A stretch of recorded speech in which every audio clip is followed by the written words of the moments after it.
5, 4, 3, 2, 1, via!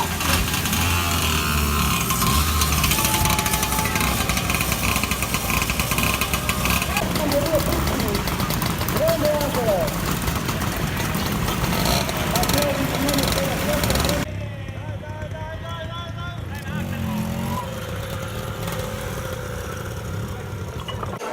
Massimo Matti è il direttore di gara della seconda Audax del Friuli e quindi alla fine di questa fatica, insomma, chiediamo un po' un bilancio, com'è andata e se siete soddisfatti, ecco. Allora siamo soddisfattissimi, è stata una bella manifestazione, tutti si sono divertiti, abbiamo fatto un percorso molto impegnativo a livello di Audax, forse fra i più impegnativi in tutti gli anni, fra i più impegnativi.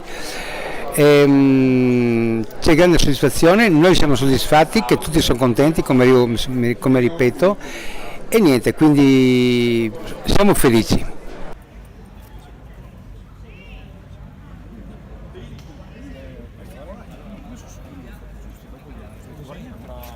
Il tempo ce l'abbiamo?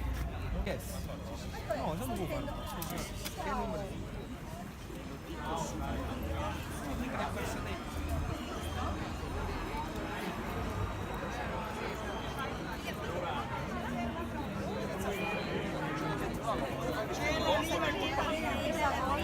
La studio,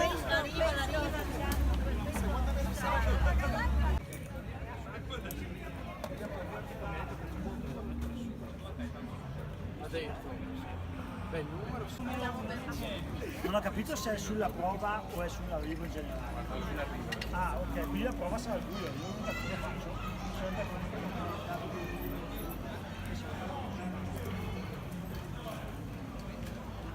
Quanti loro colori.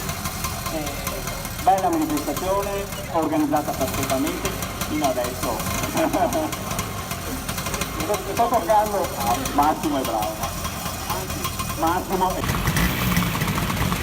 Cazzo, dai.